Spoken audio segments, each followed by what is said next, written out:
Okay, so here we are. It's CHristophe Clugston, Stan Brooks, and Ken O'Neill, the bad boys, the lost boys of JKD, Combat JKD. And that's what we're going to talk about today. It's a little bit about Combat JKD. We were just offline, and Ken, you were asking me a question. We might as well do that question for Yeah, everybody, right? yeah. Remember when Jay D'Amato, who started the California Martial Arts Academy originally on the Irvine campus in California, we were talking about last time how Jay was from here in St. Louis, and we met, and he decided after I urged him, since I was in charge of renting rooms at St. Louis U during the summer back then, to move it all here. There were so many guys coming from East Coast and central and southern part of the U.S. and so we moved it here, and Dan was here, and a lot of other people. And as I recall, that's when you came to St. Louis. Well, first time you were ever around the California Martial Arts Academy. And as I recall, you were there with Mike and Cass Magda and Dan and Phil. Who else was around? Yeah, that's a guy that was, I don't know where he's at now, but he was, Cos Maga, however his name is. Yeah, he was there, and a contemporary guy, Scott Dobson, who was that's right, Scott Dobson, who was from Illinois and was going to Southern Illinois University at Carbondale. Yes. Because he and I ran into each other after that. But yeah, that was when was maybe like a month or two after I started training with Mike, when you guys had that 3-week, I think it was a 3-week long seminar in St. Louis. Yes. 1985 during the summer. And I was there in the hallway. This was like a lunch break or something, or it was either a lunch break or it was at the end of the day, because people were out in the hallway talking about where they should go hang out and eat and stuff. You and Stan were not there at that time, but it was there were more people, but the ones that I can remember were definitely Dan Inosanto, obviously, Mike Sandlin. I was there, obviously, Phil Rivera, and Scott Dobson and Cos Magda, but there were a couple other guys, but I don't know who they were. The Scott Dobson and the other guys knew who they were. But in this instance, Mike and Dan were talking, and Dan was talking about how Mike had, because Mike really focused on the emotional content of a fight and dealing with the emotional aspects, and people were not dealing with that factor, which leads us to fear, which is a big limiting aspect of any fight and controls you. And a lot of people were just acting as if it didn't exist in their training. And Mike, as you guys know, focused on that aspect, putting you in places that would scare the shit out of you, or you had to solve problems, or you were all very stressful at the least. So Dan was telling Mike that he should write a book about it, because Mike said, I've thought about this. I thought about writing a book about this. He said, well, you're definitely the guy for the combat aspect of JKD. And Mike, when I was training, we were always calling it Combat JKD. So, and I think that Stan, you can add to that, because you were there with Carl James, because Mike considered Carl James and his guy, Carl James's guys, and Mike Sandler's guys were in the Combat JKD branch. So you were with both of those guys, weren't you, Stan? You were with them. I definitely didn't train. I only trained once with Carl James, a very short period of time. I was, as you guys know, I was intensively trained by Mike Sandlin, and I was definitely hearing all the stories. But you were there during some of these, like the dojo busting days and some of the other things that they used to do. But I think you can add, right, about the Carl James, Mike Sandlin Combat JKD aspect, right? Yeah, I think the really the most accurate and truthful way to summarize it is that it's all under the influence of Bruce Lee, because he was, at that time, I believe Bruce had published 2 articles in Black Belt magazine, and it caused sort of an uproar with traditional mainstream martial artists, because he was sort of going against the trend. And particularly at that time, where karate was being very popular, judo was very popular, and a lot of these other arts from Asia were not that popular, such as Silat, Muay Thai, and so forth. So I was very fortunate to see sort of the development of my main instructor, which I'll always consider Mike Sallin my main instructor.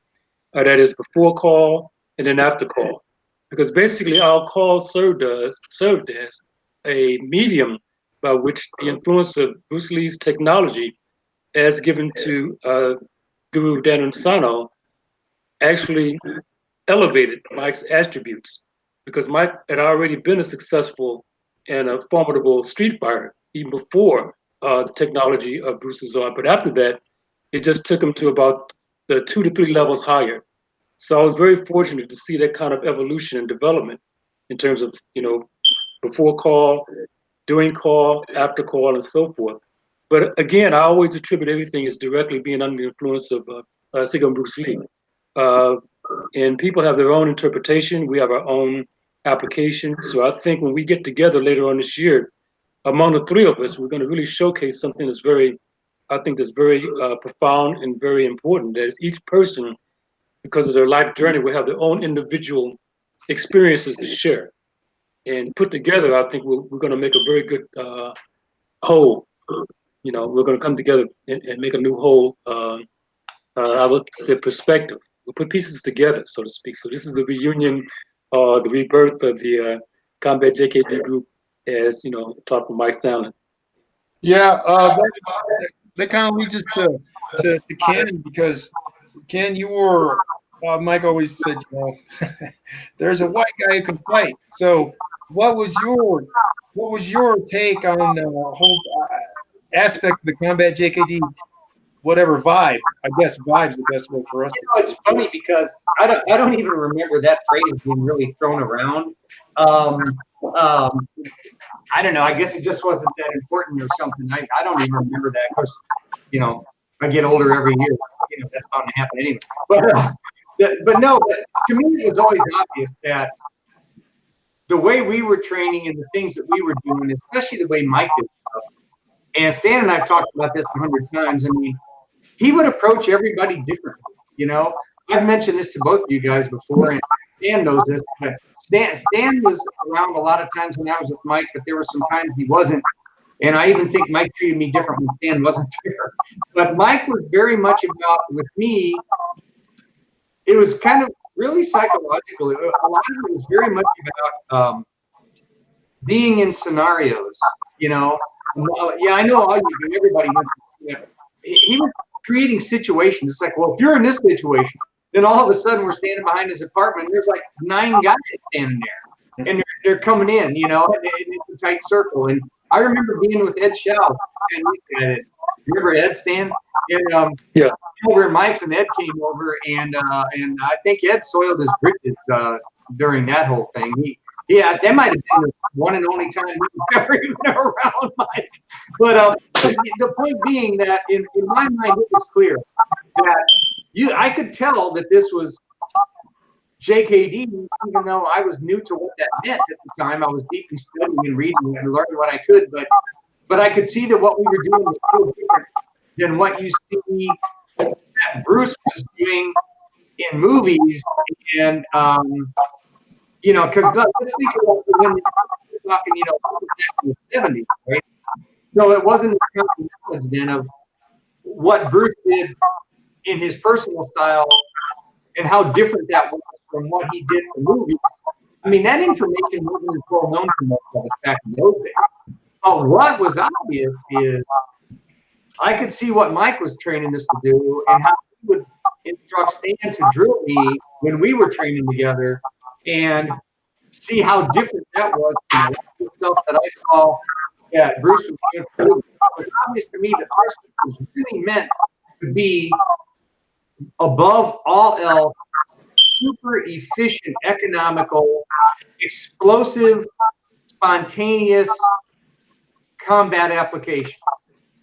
Yeah, that is something that I think that was definitely that was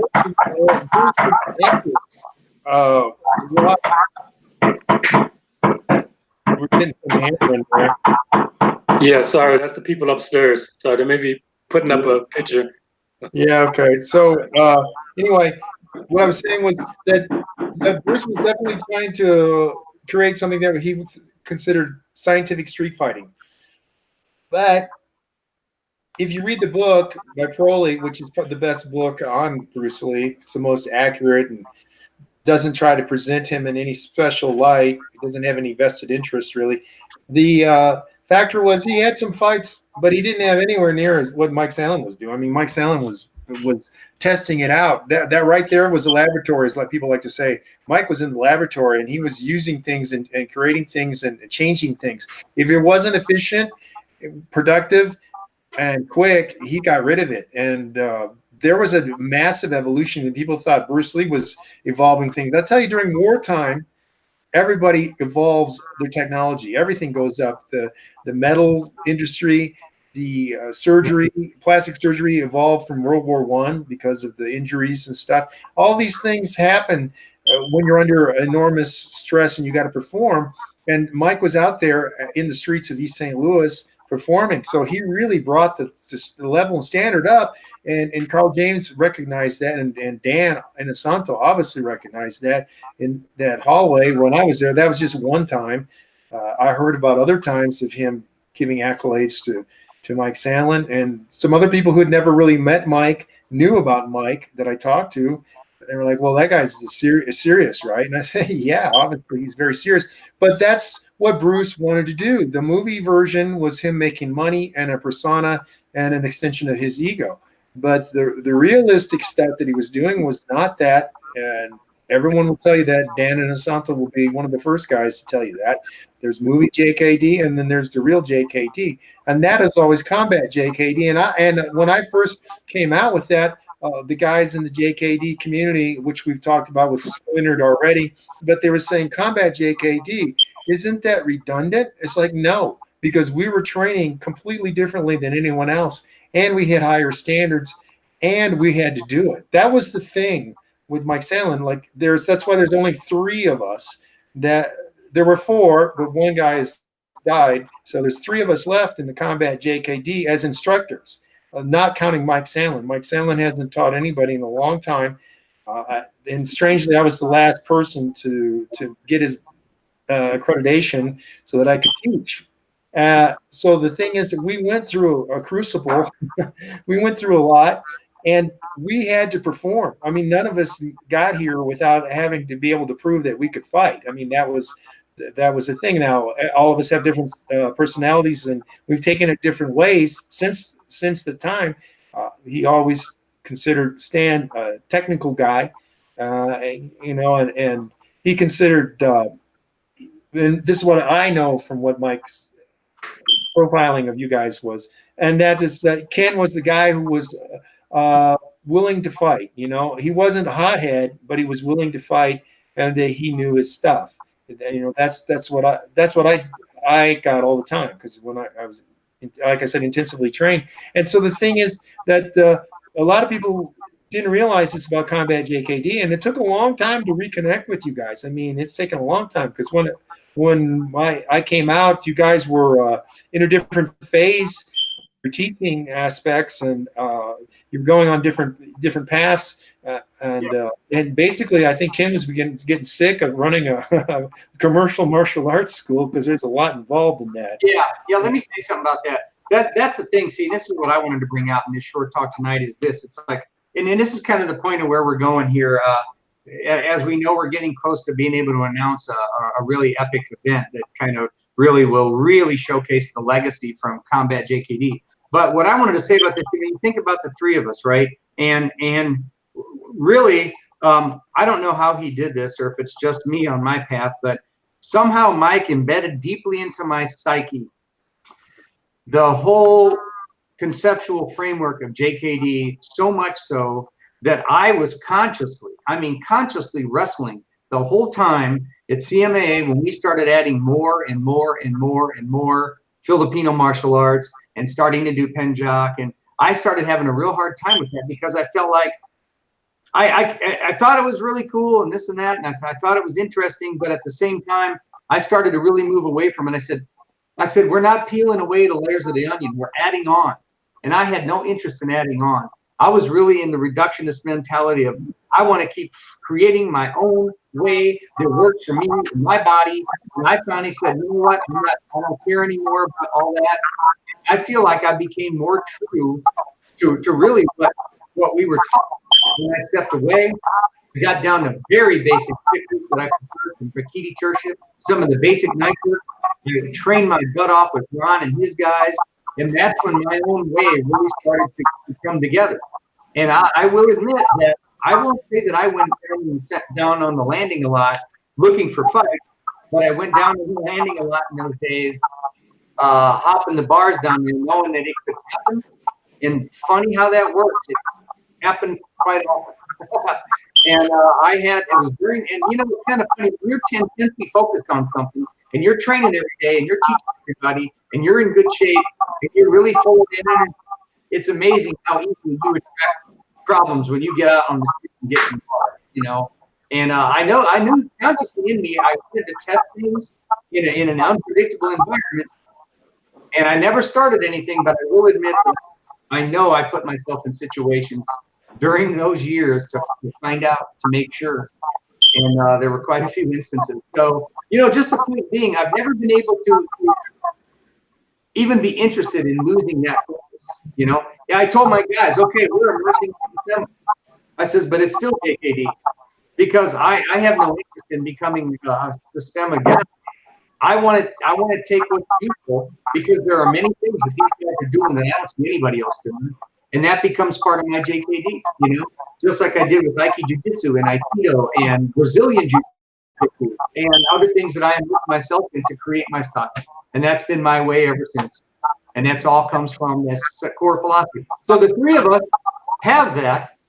Stan's done other things with it. He's also been more interested in the FMA and all. And CHristophe has gone in very other different directions with it. And this is the beauty. This is JKD, right? The same philosophy, the same conceptual framework. And the three main students who Mike said to teach have their own expressions. They all have similarities, but they all have very unique expressions. And this is what guys can get. This might be the only time in history they'll ever be able to do this, when we get together to see this and to gain experience and knowledge from the three of us in our own way. That'll make them understand the conceptual aspect of what JKD really means. To see that expression. We don't sit there looking like little robots trying to all do the same thing. It would be dramatically different, but with core similarities. That's the best way I can put it. Yeah, that's something that I think is important, because there's a lot of things to say here because of the factor that it's not just about the physical expression, because Stan definitely has gone the other part of it, the mental expression of this. But here's what ties it all together. The three of us, in a way, just like the Three Musketeers, is that we work as a unit. We can work as a whole. We understand each other's background. That's one of the things. We understand each other's backgrounds. We understand what we had to do. If Mike said that we could teach, we know what that entails. We don't question that. Like, there's no questioning of each other's ability or what we know or what we can do. And what I was going to say was that it's all about feeling safe. I mean, the whole thing, the whole quest of Combat JKD was security physically, but security mentally, and even for Stan in this way, it's led him spiritually. All right, Stan. I mean, you've gone that route with it too, right? Oh yeah, because it's just my natural journey, and I think, you know, if anything, under the influence of Bruce's art, is that, you know, honesty and sincerity is of utmost importance. So I think he was just able to bring out what was already inside of me. Yeah. It reminds me of one of Bruce's favorite phrases, that to express oneself honestly, not lying to oneself, is very hard to do. Yeah, that's great. I mean, once again, you always say the right thing at the right time. The aspect, what Ken was talking about, is something that I also have always been on, and where he's talking about, because, you know, Bruce, it was like, hack away the unessentials. What is it? Inessential. Hack that away. Remove it. Streamline it. Get rid of it. Because in high stress things. You can't respond to 15. You can't do math problems. That's part of the Yerke-Dotson paradigm, something that we'll talk about another time. But all this stuff is research validated empirically. You got to have it down to a narrow thing, a bunch of techniques, if you want to call it techniques. We use tactics, which is a different thing. Few techniques, but a lot of tactics. Right. I'm with you. Yeah. We kind of touched on that before, but that's my direction now. But I don't want a million things. I know a million things because everybody's few things might be different than mine and they're different than yours. But like you said, Ken, the Combat JKD is about, and Stan, this is about expressing yourself and finding what system, what type of expression works for you. Because we all do the same physics to walk, but my walk looks different than your walk, Ken, and Stan's looks different than yours. So we all do physics, moving our weight and stuff. Gait is typical. We can notice each other by looking 100 yards away and see someone walk. Well, yeah, that's Ken walking. You can do that. Everybody recognizes that. Same thing. This is Combat JKD is a way of expressing yourself if you make it, if you make it through, and that's something that we're trying to bring out for people. We do have some big news. We're pretty close to unveiling. We're just working on some logistical problems, and it's also because people have demanded it for a long time, years and years. And of course, we got millennials who don't know anything about any of this history, so they should educate themselves by watching our videos and listening to this. But it's also going to appeal to people who are JKD enthusiasts, Kylie, Salah, all the Dan and guys, the Paul Vunak guys, all these guys, because we show them a missing component. Even Jerry Beasley and the Joe Lewis expression of JKD. We show them a missing component that they were not aware of. Dan Santo was aware of it, but this is something that deserves to be brought out in a way. I mean, I brought it out in the mid-'90s, and some people obviously gravitated towards it and started seeing it, but then once again, as Kenneth said, we're not stagnant. It's not a static art. It's not a static expression. Ken keeps changing what he's doing. He keeps looking for new sources because to stagnate is to work and die. That's a Zen saying that one of Bruce used at some point too. And we got to be moving. We always call it motion. We got to be in motion. We got to be in motion. Some of my students I've had, we always talk about they got to be in motion, meaning we're always working on something. We're trying to refine something, test it out, remove it, change it, adapt. Always, like you said, and that's a hallmark of Combat JKD, is that we're not a static art like many people are trying to portray JKD from 1967 or 69. He was doing this then, he was doing that then. You got to have Wing Chun. It changes, it evolves. And we are the lifeblood of that because we have evolved since the time that we were training. We're not doing what Mike trained us. We're doing what he instilled in us. We're following the framework, which is what Combat JKD is like. It's installing an operating system in each of us, and then we go out and express that operating system. And anyway, that's the thing with me. I get to get a synergistic vibe going with you two, and I get to see what you guys have done, and that leads me further on my path. Yeah, I mean, we'll all influence each other. It's unavoidable. It's going to happen. Well, any closing thoughts from anybody so we can wrap it up here real quick? Anything, Stan, for you? I'm okay. Yeah. Okay. Yeah. I guess, we just wanted to get this out, and just to recap, this was explaining the story of Combat JKD inception, how the name came out from Mike Sandlin, and then how it was validated with Dan and Santo, and all of that, and then parts of our personal journey to express that and continue expressing it. So anyway, stay tuned. Fluentfighting.com is my website. Also combat-judo.com. Those are my two major ones. Stan Brooks is on Facebook. Ken O'Neill has O'Neill JKD Facebook page. And to look that up, O'Neill JKD, easy to remember. So get on there, connect with us, follow this, like this, share it, do all that stuff you're supposed to do in social media, because we don't talk about that very much. We need to. spread the news if you want to be part of any of this, because we got exciting news coming up pretty soon. It's hard. This is a lot of logistics. We want everybody to realize this is no easy journey to get to where we think we're going. But anyway, we'll talk to you guys again, all three of us, the Lost Boys, the three musketeers of Combat JKD. We'll talk to you guys soon. So once again, thanks for watching.